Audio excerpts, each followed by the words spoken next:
alfabetização, para mim, no meu tempo de escola, de curso primário, eu lembro que a minha professora mexia muito com a cartilha Caminho Suave, onde nós conseguíamos conciliar as famílias com mais facilidade. A alfabetização é ler, escrever, e quando eu entrei na escola, coisas que eu não sabia fazer, eu comecei a ler, escrever e entender as coisas.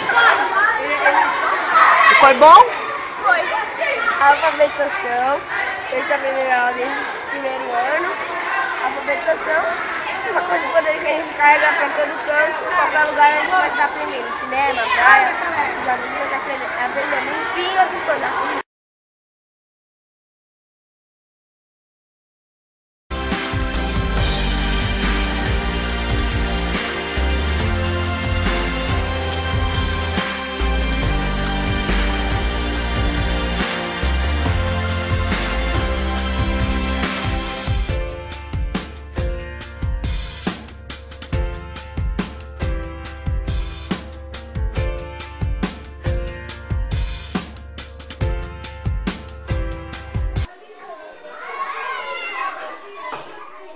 A linguagem tem um papel fundamental na vida, né, do ser humano, principalmente no sentido da própria humanização.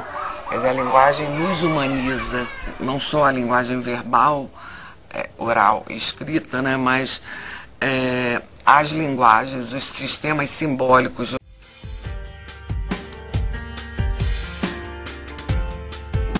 Abraço, bombom, uma rima que deu certo.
Então, primeiro vamos pensar em alfabetização. Pensando em alfabetização, vamos retomar Paulo Freire. O que ele fala? Que nós temos que ter a leitura do mundo antes da leitura da palavra. E isso é extremamente importante, tanto para o adulto como para a criança. Por quê? Porque para a criança, principalmente, você tem que contextualizar aquilo que você está trabalhando em alfabetização. Não adianta você dar um conteúdo mecânico. Você tem que deixar que a criança entenda o que está falando, ela conheça esse ambiente alfabetizador, o que significa esse ambiente alfabetizador, tudo aquilo que ela ela conhece em relação à sua vida, aquilo que é importante para ela. Isso aí essas palavras que são próximas a ela tem muito mais facilidade de aprender, de conhecer, começando por onde? Principalmente aquilo que é mais próprio, o próprio nome. Então, se ela começar a entender o seu nome, como é formado o seu nome, do colega, então ela vai ter muito mais facilidade de ser alfabetizada. Como prática de alfabetização, aqui está o início.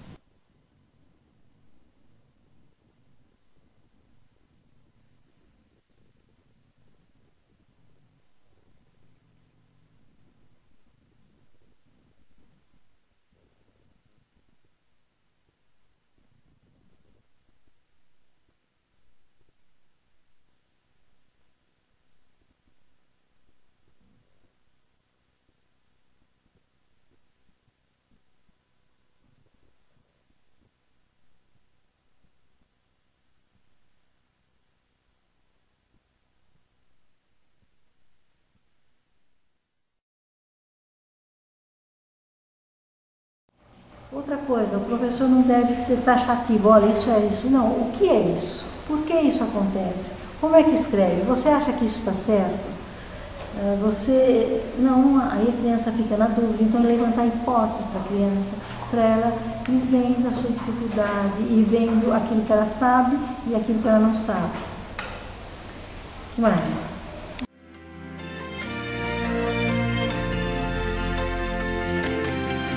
O sucesso escolar está diretamente ligado às experiências de letramento das crianças. Mas o que vem a ser letramento? Eu vou tentar, digamos, espalhar um pouco mais as ideias. Esse conceito de letramento é um conceito recente para nós no Brasil, né? Inclusive o termo foi um termo inventado recentemente. Mas, na verdade, essa é uma discussão que tem origem no fato de que, em inglês, você tem um termo que é literacy, que sempre existiu, né? Quer dizer, os povos que falam inglês sempre tiveram um termo que é mais amplo do que a ideia de alfabetização que nós tínhamos. A palavra letrado, em português, sempre existiu. Não se usava letramento, mas letrado, sim. Letrado estava associado à ideia de alguém educado, culto, né? O que é estar alfabetizado? Então, a escola, hoje, tem que se propor não só alfabetizar, e aí eu prefiro conservar os dois sentidos separados. Quer dizer, o de alfabetização como a capacidade de decodificar e de ler autonomamente. E o letramento como um conjunto muito mais amplo de conhecimentos que permite participar do universo letrado, né? E participar de um mundo que, ao contrário do que se imaginava há 30 anos atrás, é cada vez mais escrito. E cada vez mais se precisa ler e escrever bem para poder participar dele.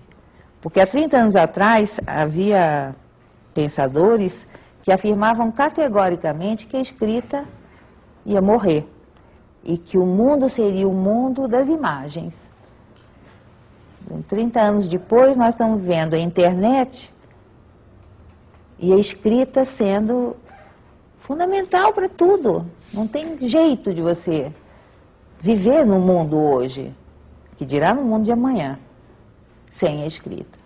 Existe uma competência que há um momento em que as crianças ainda não têm e que, a partir de uma certa cota de trabalho, eles adquirem, que é a capacidade de pegar um texto, olhar as letras e saber o que está escrito nelas.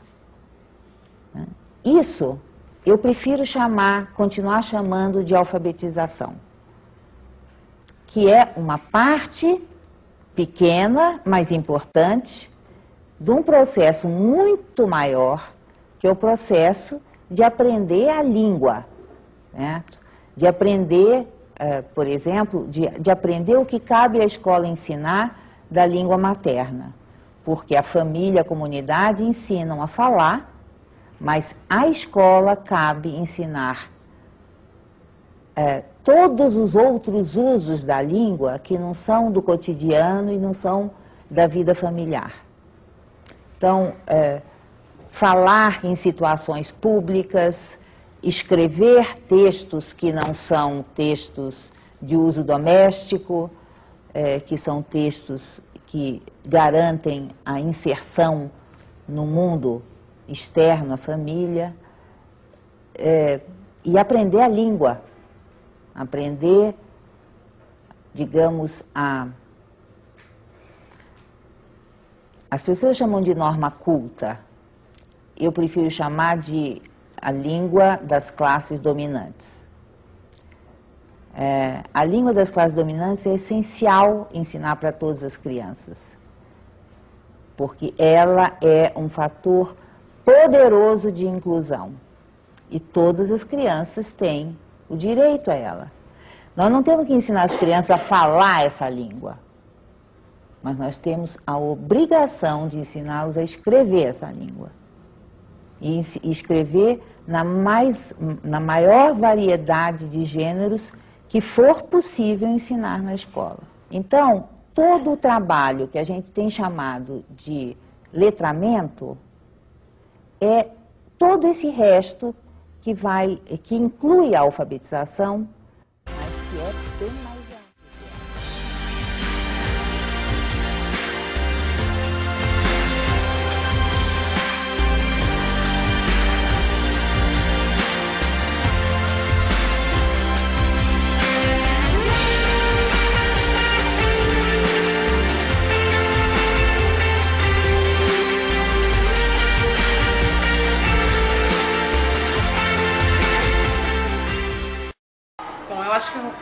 A importância do trabalho da biblioteca é mais no incentivo à leitura para complementar a alfabetização. A partir do momento que eles têm essa curiosidade de descobrir o que está escrito, não só ver as figuras, é o que motiva eles a formação das palavras, do texto. Muitas vezes eles não entendem, eu peço para rever a figura, mas a gente sabe que aquilo é um retorno para eles compreenderem a história. Então não é só uma ligação com a alfabetização, com a leitura, é todo um contexto para a interpretação mesmo do texto, da história, do conteúdo. Então o nosso objetivo é mais esse, é trabalhar neles um estímulo à leitura, para que através da leitura eles consigam desenvolver um trabalho melhor para a escrita.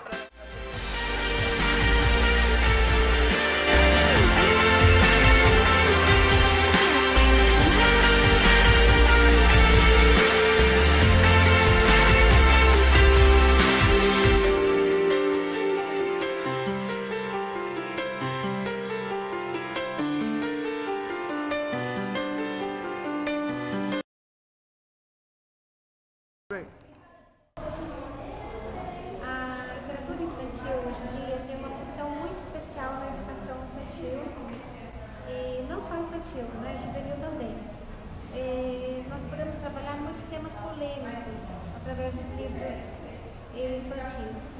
Tem um livro, não sei se você conhece, Se Fosse Com Você, que trabalha o bullying. É muito importante trabalhar hoje em dia nas escolas. Né?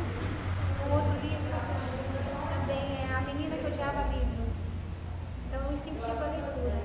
Como esses dois, há muitos outros livros que tratam temas super polêmicos, né? Racismo, consumismo, que as crianças hoje em dia já consomem muito, né? Pensam que agora querem gastar dinheiro com outras coisas. Por que não com livros, né? E por que não incentivo à cultura? Qual é o seu nome? Daisy. Professora do que, Daisy? Do Alan Curso Freitas. Meu nome é Daisy, Maria Viação. Eu queria agradecer a senhora pela entrevista. Tá bom?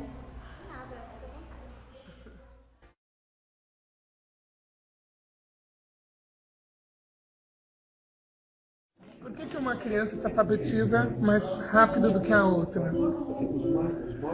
Bom, essa pergunta parece uma pergunta muito simples, que a gente poderia responder dizendo assim, cada um tem um ritmo de aprendizagem, né? Mas, na verdade, a aprendizagem não está descolada do ensino, certo? Então, uma coisa que a gente tem que considerar é que existe uma relação intrínseca entre aquilo que você faz e aquilo que você possibilita que a criança aprenda. Então, se você tem uma prática que oferece muito poucas oportunidades dos alunos pensarem sobre a escrita, isso pode retardar o processo de compreensão deles, né? Outra coisa que pode retardar o processo de compreensão é a possibilidade de interação com a escrita que essas crianças têm. algumas, eu diria que a maioria das crianças pobres, né, elas têm muito poucas possibilidades de interação com a escrita em si. Então, parece que às vezes a escola é o único lugar. E se essa interação com a escrita não se transforma num momento de reflexão sobre o que é a escrita, ela não vai servir para grande coisa. Porque se a gente considerar que tem crianças que vêm de lugares, né, em que se pensa sobre a escrita, em que se pode perguntar sobre o que é a escrita, em que se pode perguntar, mamãe, como é que ele escreve meu nome? E aí a mamãe fala, ele vai lá e escreve, etc. Então, tem crianças que vêm de lugares em que essa pequena interação nem sequer acontece, certo? Então, vamos dizer assim, é o repertório anterior, as possibilidades que tem a ver com as possibilidades das crianças pensarem sobre a escrita fora da escola. Quem só tem a escola como possibilidade, como situação nas quais se possa pensar sobre a escrita, precisa ter na escola situações que permitam que ela pense de verdade sobre a escrita. Nem sempre isso é verdade. Às vezes as situações de escrita, elas são só de cópia, que não fazem a criança refletir sobre a escrita. O grande motivo, eu acho, né, que faz com que as crianças demorem é porque quem ensina não as considera como sujeitos cognoscentes, ou seja, aquele que tem que pensar sobre o objeto para poder compreendê-lo. E como fazer para reverter isso? Aí, acho que a grande questão está em o que fazer na escola. Então, primeiro você tem que pensar, o que você acha que é alfabetizar? O que você está fazendo para alfabetizar que não está dando certo? O que você está fazendo para alfabetizar que está dando certo? Né? E aí você vê, isso não está dando certo. Por que será? Senta com seus colegas, pensem por que não está dando certo e transforma. Só que esse não é um transformar assim de mudar as cadeiras de lugar, certo? As cadeiras estão todas viradas para a parede e de repente você desvira todas da parede. Isso não significa transformação.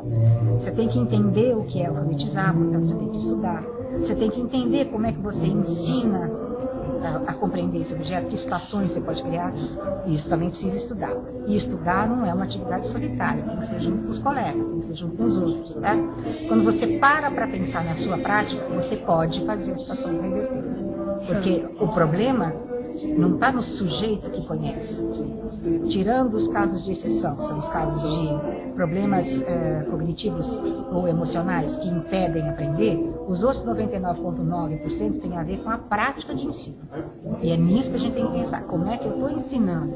Ou seja, que situações eu estou criando para a criança, para que ela de fato pense sobre a linguagem escrita e sobre a escrita. É isso que vai fazer a situação reverter. É isso, não tem outro jeito. Ou seja, muito suave. Certo. Qual é o seu nome? Kátia Lomba Brackley. Muito obrigado. Imagina.